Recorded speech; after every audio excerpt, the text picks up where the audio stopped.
semaine sur Terra Nova. Les coopératives agricoles, clés de l'avenir en République démocratique du Congo. Les terres fertiles sont immenses, mais les potentiels restent encore largement inexploités. Et si la solution à notre insécurité alimentaire résidait dans l'union? Des producteurs qui s'organisent, qui transforment et qui créent de la valeur ici, pour nous et par nous. Aujourd'hui, nous allons découvrir comment un modèle coopératif peut changer l'avenir de millions de familles. En fait, l'agro-industrie, c'est une chaîne qui dépend d'un système des coopératives. C'est-à-dire que la première phase, ce sont les petits producteurs qui alimentent en fait la transformation, c'est-à-dire que l'industrie. Par exemple, je peux dire ceci. On peut avoir un producteur de poulet. Il produit, exemple, 35 000 poulets de chair. Mais, au fait, dans le poulet de chair, il voit que le poulet. Or, en fait, le transformateur, l'industriel, il voit les gésiers. Il voit le coût. Parce qu'il voit la tête. Parce que c'est de l'argent, en fait. Mais le producteur de poulet, lui, il voit juste le poulet qu'il va commercialiser. Alors qu'il y a encore d'autres parties à commercialiser. Je prends l'exemple. Sur le poulet, on prend le cou. Le cou, on fait des saucisses avec. La tête, on fait l'aliment, la bouffe pour les chiens. Les abats, on fait l'aliment pour les poissons. En fait, le grand gagnant, c'est pas vraiment celui qui a élevé le poulet. Le grand gagnant, c'est la chaîne de valeur du transformateur, qui est l'industrie. Donc, l'agriculteur, quand il emmène sa production chez le transformateur, ça devient l'agro-industrie. Juste l'agriculture. Mais il y a une chaîne de valeur qui se crée déjà. Du poulailler à l'usine, du champ à la table. Découvrez comment une vision industrielle de l'agriculture pourrait générer de milliers d'emplois et réduire les prix de nos aliments. Nous allons à la rencontre d'un homme qui porte un projet ambitieux. Monsieur Marilyn Kusakana Tigani, un homme dont le parcours inspire et reflète l'engagement pour le développement agricole et agro-industriel. Ingénieur de formation, spécialisé en génie agroalimentaire et agro-industriel. Il s'est illustré depuis plusieurs années comme un acteur clé dans plusieurs projets agricoles en France, en Allemagne, aux Pays-Bas, en Turquie, en Tunisie, au Gabon et au Cameroun. Visionnaire et passionné, il s'est donné pour mission de contribuer à la modernisation et à la professionnalisation de l'agriculture congolaise. Le producteur, celui qui a élevé ses 33 000 poulets, il va se retrouver sur la somme des 33 000 poulets. Il a juste fait ça. Mais l'industrie crée de l'emploi et la chaîne de valeur. Parce que c'est la même personne qui a amené ces poulets-là. Il peut manger du zézé. Ah, j'ai bien mangé du zézé. Mais il ne sait pas qu'il s'est retrouvé dans quelle ville il a mangé du zézé, mais c'est son zézé qui l'a élevé. Mais l'industrie a transformé, emballé, amené de la valeur à ces zézés. Parce que l'éleveur n'avait pas l'idée.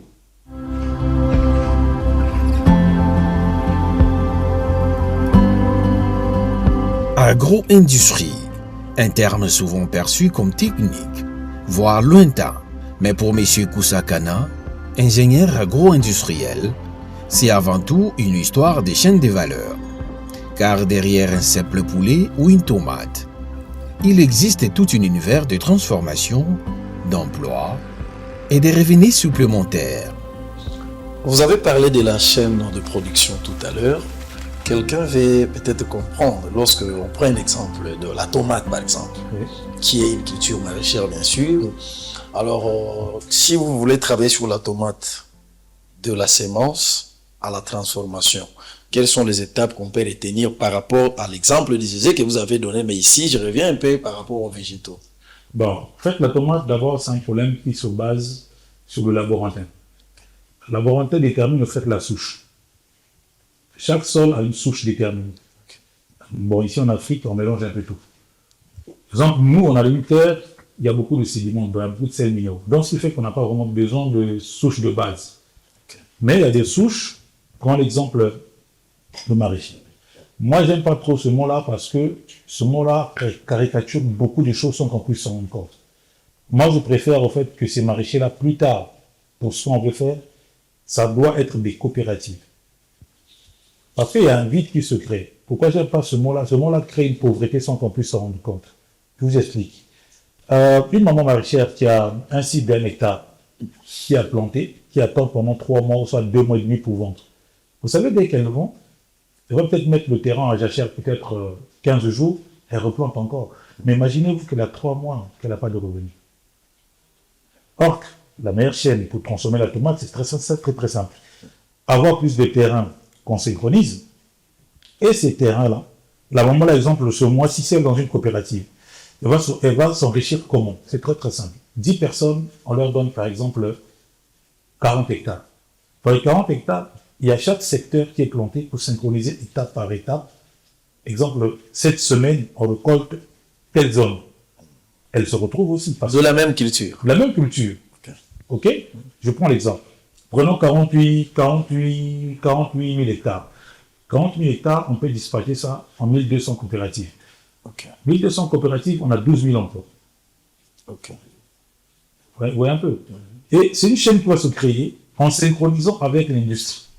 C'est-à-dire qu'eux, ils vont produire l'industrie. L'industriel, en fait, achète. Donc, ce qui fait que cette maman-là qui était maraîchère, qui est dans la coopérative, elle a un salaire par mois. Donc, elle n'attendra plus. Les 3 mois-là, elle n'a plus rien. Les semences sont fournies par l'industriel parce que c'est lui qui a fait l'étude avec le laboratoire, le sol est comment. Donc, ce qui veut dire que, parce que la tomate ne demande pas grand-chose, la tomate ne demande pas beaucoup de sédiments. La tomate a juste besoin du sol pour récupérer quelques ces sédiments. Bon, le sol qui va être un peu friable. Et le soleil. La mécanisation, menace ou opportunité pour nos emplois ruraux. Si les machines remplacent certains gestes manuels, elles permettent aussi d'augmenter la surface cultivée et donc de créer davantage de postes. Moi, on a besoin de 2 choses pour grandir. C'est le soleil qui fait grandir la tomate. Vous comprenez un peu, avec un peu de sédiments. Donc, imaginez qu'on a 40 hectares. Ces 40 hectares-là, on les met sur une récolte de 40 jours. Donc, tout le temps quand on récolte, on paye le stock, on paye les récoltes. Donc, il y a un salaire qui est là. Parce que quand on récolte, on pèse. Quand on pèse, on paye par rapport au poids de ce qui est transformé. Et il y aura toujours de l'impact social dans la vie de la population. Dans le sens que si on le fait ici, je prends un exemple. La tomate, c'est la 500, la petite boîte. Mais si nous-mêmes, on la produit ici, on va la vendre à 200 francs. Si on la produit ici. Si on la produit ici, elle coûtera 200 francs. Parce que, comme j'ai dit, la tomate ne demande pas grand-chose. Je prends l'exemple. Avec un système mécanisé, on peut planter, disons, par jour, on peut planter, par exemple, 40 hectares. Vous comprenez un peu? On peut récolter 100 hectares. Donc, ce qui fait que les 100 hectares alimentent directement l'usine. Et quand l'usine est alimentée, il y a une chaîne qui s'est créée de valeur. Cette chaîne de valeur-là, les produits, ça va sur le marché. Puisque l'usine ne considère pas les coopérants comme ses employés, mais comme des partenaires. On les appelle les intégrés. Donc ces intégrés-là, c'est eux qui vont produire les intrants, c'est-à-dire ce qui va rentrer dans l'usine qu'on va transformer. Donc ça crée un salaire conséquent. À ne pas imaginer. Le minimum, c'est 400-500 $ par mois. Aux personnes qui interviennent dans les projets. Dans le projet, oui. C'est-à-dire quand je parle, exemple, ce que j'ai dit, si je veux dire, en fait, je vous ai parlé, l'exemple de Mbeko. Mbeko, c'est une chaîne de beaucoup de produits, mais à caractère semi-industriel et industriel.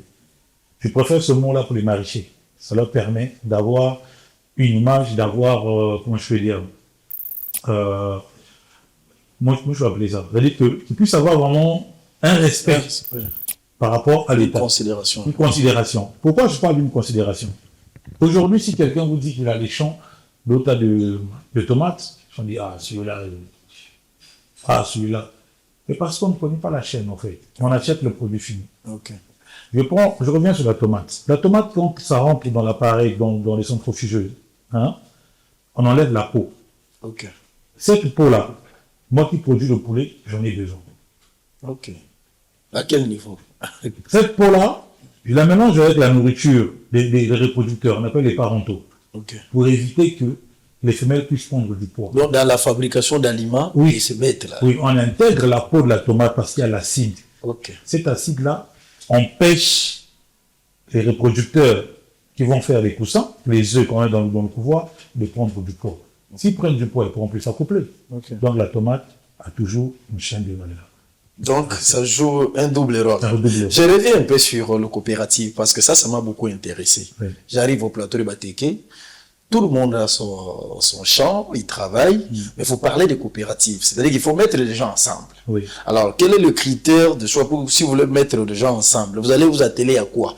Par rapport aux capacités financières, ou par rapport à l'expérience, ou par rapport à la possession de terrain que la personne peut avoir? Qu'est-ce qui peut faire intégrer des gens pour qu'ils soient utiles dans une coopérative? En fait, dans une coopérative, le problème, d'abord, chez nous, ce qu'on a d'abord de capital ici, c'est la volonté de travailler.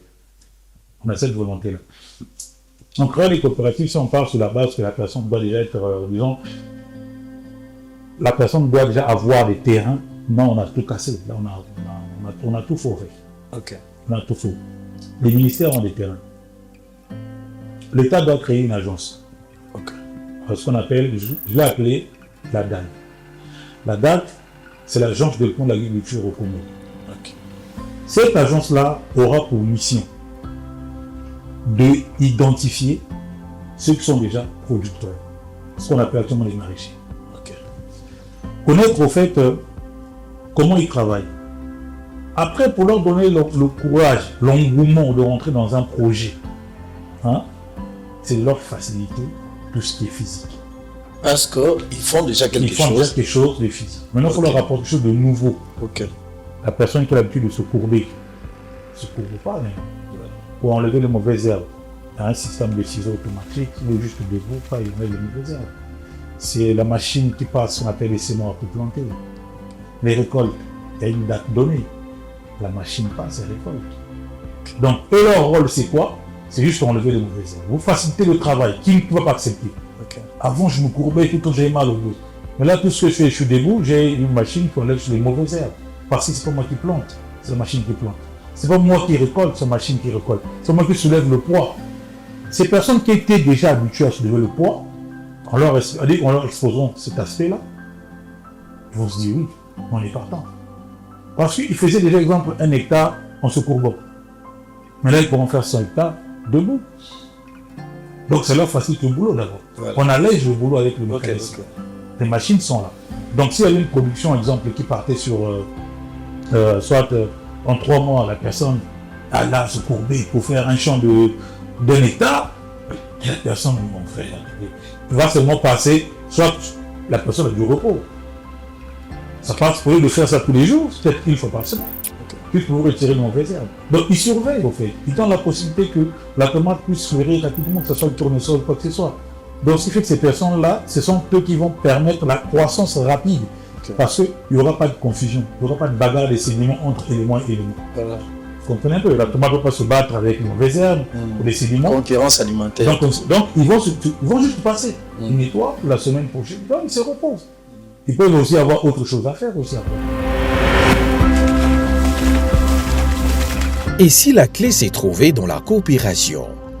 Unir les petits producteurs, coordonner les récoltes, alimenter en continu l'industrie des transformations. Un modèle simple, mais qui pourrait mettre fin aux saisons de vaches maigres pour le maraîcher et garantir un revenu stable à de milliers de familles. Avec le projet Mbékou, l'objectif est clair. Répondre à la demande gigantesque en œufs et en poulets, créer des dizaines de milliers d'emplois et réduire drastiquement notre dépendance aux importations. Un projet pensé à grande échelle, mais ancré dans le quotidien des producteurs locaux. Vous avez parlé du chômage ingénieur. Vous voyez que l'utilisation du matériel ou des machines dont vous faites allusion peut aussi renvoyer une main-d'œuvre quand même en repos, vous l'avez dit vous-même. Alors lorsque vous avez par exemple 20 personnes que vous avez engagées pour 3 hectares, je donne un exemple, et que vous prenez ce matériel-là qui doivent peut-être récolter, qui doivent faire ce travail-là. Quel est le sort de 20 personnes que vous avez? Non, au contraire, vous allez recruter plus de personnes, je vous explique. Parce que quand vous partez, je ne parle pas d'1 hectare, Donc ça, c'est un exemple. Oui, nous avons. en hectare, on n'a pas besoin de machines. Là, vous créez du chômage. Ok. On parle d'industrie. Ce qui Ok. veut dire qu'une équipe qui travaille, par exemple, à Menkao, aujourd'hui, ils sont en train d'enlever les mauvaises herbes à Menkao. Hein? Ouais. Demain, ils peuvent aller en Bakane, enlever les mauvaises herbes. Ok. Le lendemain, ils peuvent aller soit à Kimilakati, dans le village. Habitat, Kimnaga, Taïm. En fait, ils ont des sites, ils ont des zones. Chaque zone a une date. Donc les gens ne se reposent pas. Ok. C'est toi qui diriges ta coopérative. Tu peux dire que moi, écoutez, moi, vous travaillez que 4 jours par semaine. Si le travail est bien industrialisé. Oui. Voilà. Parce que le problème, c'est quoi? Quand il y a plus d'hectares, vous aurez plus besoin d'employés. Ok. Qu'on ne puisse plus voir, comme je vous ai dit, c'est très pédagogique, qu'on ne puisse plus voir que quelqu'un doit planter sa tomate. Non. Celui qui veut faire en particulier, il fait. Ouais. Mais je vous jure que si on lance le programme Mbeko, ce qui veut dire que la curiosité des gens par rapport aux gains, Ok. ils ne vont plus vouloir faire ce qu'ils faisaient avant. Vous venez de parler ou de nous rappeler du projet Mbeku dont il est question. Oui. Qu'est-ce qui est prévu dans le projet Mbeku? Réellement, de manière concrète, ce que les Congolais peuvent attendre, par exemple. Bon, le Le projet calendrier du projet Mbeku. Mbeko, déjà, c'est 58 000 emplois directs, 58 000. 8 000 emplois directs, Oui. 6 millions d'emplois indirects. Comment? J'arrive, c'est très simple. Voilà. Ok. C'est pas simple, ingénieur. Expliquez-nous parce qu'on veut vraiment Je comprendre. vous explique. Hmm. Bon, pour qu'on Oui, puisse, mais d'accord. pas s'embrouiller, le pays est très grand. Ok. Je prends Kinshasa. Mhm. Hein? Mm. Je prends Kinshasa. Moi, j'identifie les besoins. Par rapport aux besoins, je donne les réponses par rapport aux besoins. Ok. Kinshasa, ils ont 20 millions d'habitants. Hmm. Le minimum, chaque mois, consomme 78 œufs par année. Hmm. Œufs directement, omelettes, gâteaux, et tout. Si on multiplie 20 millions d'habitants à Kinshasa par les 78 000 et 68 œufs qu'on mange par année, Hmm. vous avez le chiffre des tonnes qu'on a besoin ici à Kinshasa. Ok. Mais la production locale n'est que 2 et 30 tonnes ici à Kinshasa. Ok. Or, le besoin à Kinshasa, actuellement, on a 80 000 tonnes. Hmm. Or, 30 000 tonnes là, ça ne répond pas à la demande. À la Donc, demande. c'est importé. Ok. Donc, l'aspect œuf. Si nous produisons, exemple, les 50 000 tonnes qui manquent, ça ne crée pas beaucoup d'emplois directs. On a besoin de chauffeurs livreurs, Hmm. on a besoin de ceux qui vont surveiller, on a besoin de récolteurs. Ça, je ne vais pas vous chiffrer, vous en avez pris par surprise. On a déjà pour les chauffeurs, on peut déjà atteindre même 100 chauffeurs, Ok. juste pour Kinshasa. Par rapport à la quantité. Par rapport à la quantité. À la quantité aussi. Ceux qui vont livrer, parce que je prends l'exemple, produire 450 000 œufs par jour ne répondra même pas à la demande de Kinshasa. C'est une goutte d'eau, hein. Oui. C'est une Tout goutte à d'eau. fait, parce que. C'est rien du tout. Voilà. Donc ça, on peut mettre ça un peu à côté. Je vous emmène sur là où ça va créer plus d'emplois. La nourriture que les poulets là vont manger, Ok. elle doit être produite quelque part, Oui. l'aliment. Ouais. Donc ceux qui vont faire le céréal, Ok. ceux qui vont faire le maïs. Ils sont engagés pour ne faire que le céréal. Oui, mais là, ça Qui sera vont vraiment faire des producteurs divisés. C'est des coopérants en fait. Ils ont c'est des coopératives. Ouais. Vous produisez du céréal, moi Ok. je produis du maïs. Ok.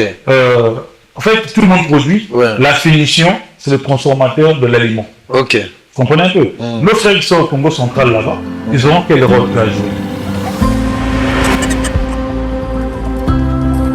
Mais ils vont nous ramener les sels minéraux. Ok. Ils vont nous ramasser les pierres qui sont autour de l'autre là de l'océan. Hmm. C'est ça que les poulets mangent pour écraser la nourriture Ouais, la dans nourriture, le ouais. stomac. Ouais, ok.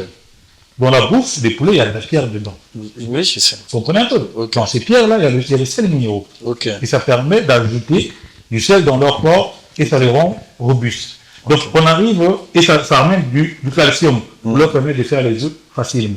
C'est qui manque dans l'aliment qui est ici, parce que l'aliment qui est commercialisé ici, tout producteur d'aliments confondu ici avec Kinshasa, il y a toujours manque de sels minéraux et de calcium à l'intérieur. Ok. Là, par rapport aux poules pondeuses, par C'est pour le exemple. pondeuse. Donc, maintenant, ça ne produit pas trop d'emplois, mais ça produit un peu d'emplois. Ouais. Venons sur le poulet. Kinshasa consomme 400 98 000 tonnes de poulet par année. Par année. Par année. Ok.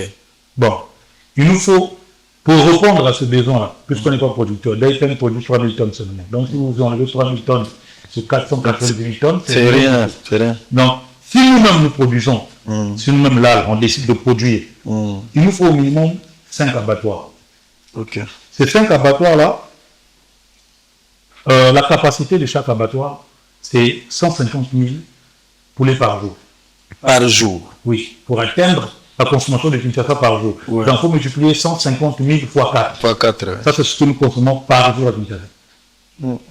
Vous imaginez? Maintenant, si nous produisons les 498 000 tonnes, je prends l'exemple.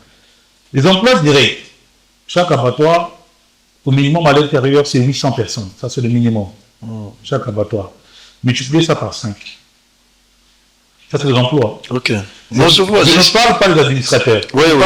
Je vois. Je ne parle pas des secrétaires. Okay. Je nous parle de ceux qui vont travailler dans l'abattoir. Ouais. Je ne parle pas des chauffeurs et tout. Ok. Par abattoir, il faut au minimum, il faut 20 chauffeurs. Ceux qui vont aller chercher ces poulets-là, ils vont être dans l'engraissement pour le mener à l'abattage. Ok. Ça, c'est l'abattoir. Ouais. Ok. Ce poulet-là, on des parents, on appelle les parentaux, les reproducteurs. Il faut les nourrir. Il faut les surveiller. Ok. Pour produire les 498 tonnes là, il faut au minimum 45 sites de reproducteurs. Ok. Avec des surveillants, on a besoin de 200 surveillants. Au moins 40 vétérinaires. Ok. Donc l'ensemble de ces 498 tonnes nous emmène à 58 000 emplois directs et 6 millions d'emplois indirects. Okay. Mais lorsque le langage mathématique que vous venez de nous démontrer, je pense que c'est très touchant, nos téléspectateurs nous suivent. Mais je voulais qu'on revienne un peu sur le consommateur. Parce qu'aujourd'hui, nous savons tous que nous parlons de l'insécurité alimentaire.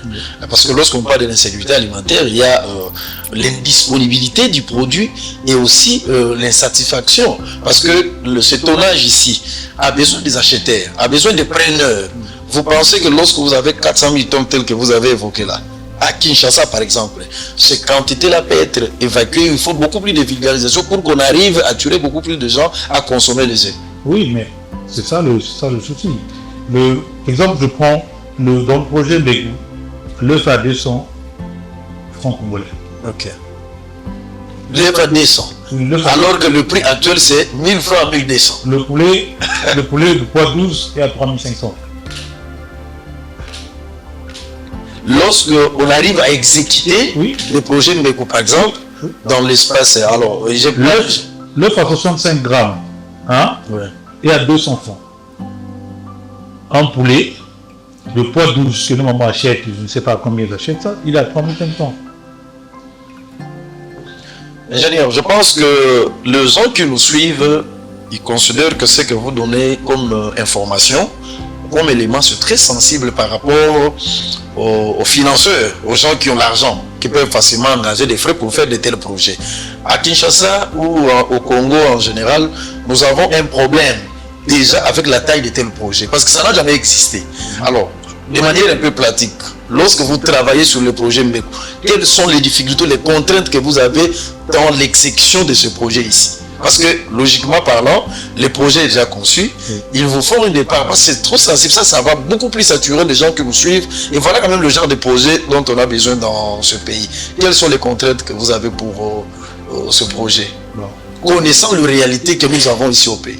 Sur les terrains, il n'est pas seulement un ingénieur, mais un bâtisseur de ponts entre les producteurs et les consommateurs. M. Kusakana croit en une agriculture mécanisée qui ne supprime pas l'emploi, mais qui le multiplie. Pour lui, l'avenir se construit avec des coopératives fortes, une organisation rigoureuse et une vision industrielle de la production. Ce qui est vrai, dans la raison des projets, on a un souci, on n'a pas une banque d'investissement. Ok. Maintenant, les banques actuelles qu'on a actuellement au Congo, je n'ai pas envie de faire la publicité, il y a une banque qui était obligée par rapport à la volonté du chef de l'État. Ok. Que l'État, ça, j'étais là, les documents, je les avais vus. L'État avait hébergé des sommes. Je ne vais pas donner le montant. Sinon, la banque va se rendre compte de quelle banque on parle. Ok. Le président a fait des efforts de bloquer des fonds. Mais c'est que le problème, c'est quoi? C'est la manière qui identifie, au fait, les porteurs de projets. Ok. Vous savez, une banque va vous expliquer, oh, l'agriculture, c'est compliqué, ça prend du temps, ceci. Mais ça prend du temps. Le temps qu'on attend le poulet qui a quitté la Pologne, qui a fait 3 mois dans l'autre là, en mer quand il y a l'hiver. Ok. Et le temps que vous attendez un poulet ici, qu'on peut produire localement, pardon, pour ceux qu'on parle du temps là. Non, c'est la banque qui fait peur à ceux qui ont les moyens ici. Vous voyez, ceux qui ont des boutiques, qui ont des supermarchés comme les Galaxy et le reste. Vous savez pourquoi ils n'ont pas investi là-dedans? Parce que les gens ne savent pas. Non, c'est pas qu'ils sont au courant. Le seul problème qui nous empêche qu'on puisse investir là-dedans, ce ne sont pas les investisseurs qui manquent. Mais actuellement, notre pays a un souci. C'est-à-dire qu'on est rentré, il y a eu un moment donné, pendant 18 ans, on était absent dans le monde entier. On est revenu dans le vert côté investissement il n'y a pas longtemps. Et les propositions qui sont sur place ici, là, sur la table, ce sont des prises de participation. Okay. Or, les prises de participation dans le domaine agricole, c'est le meilleur moyen de démarrer l'industrie. Ça a beaucoup d'impact social et économique, les prises de participation. Vous savez pourquoi? Ça nous éduque. Il y en a qui ne savent pas ce que ça veut dire. Même les banquiers, quand vous leur parlez de prises de participation, qu'est-ce que ça veut dire? Et les Congolais ne sont pas d'accord avec les prises de participation. Vous savez pourquoi? Parce que le Congolais veut qu'on lui donne l'argent, il gère, il fait ce qu'il veut. Moi, j'ai 2 fonds d'investissement qui ont bloqué. Soyez un peu explicite. Lorsque vous parlez de prise. La prise de participation, ouais. fonctionne comment? Ouais. Moi, je suis M. Oussaka. Ouais. Je viens vers vous. Je vous dis, écoutez, je vous prête 100 millions de dollars. Les 100 millions de dollars, vous devez vous rembourser 38 millions de dollars chaque année. Ok. Mais, il y a mes intérêts dedans. On enlève les 38 millions que vous allez verser par année. Ce qu'on va faire, moi je travaille avec vous. Okay. On travaille avec vous. Comme des partenaires. Comme des partenaires. Moi je prends la gestion de tout ce qui est entrée d'argent et dépenses effectuées pendant 5 ans. On fait, moi je prends 51, vous prenez 49. Vous, qui êtes le porteur du projet, parce que vous n'avez pas l'argent. Donc moi je viens avec tout, je prends mon risque. Okay. Mais pour mieux contrôler les choses, moi, je contrôle les finances pendant 4 ans, 5 ans. Les 5 ans finis, moi, j'ai récupéré mon argent, mon bénéfice et les services que je vous ai rendus. Je vous rends 100% de votre affaire, de votre usine, de votre business. C'était les mots de l'ingénieur, de l'expert. Bye, à bientôt. Terra Nova.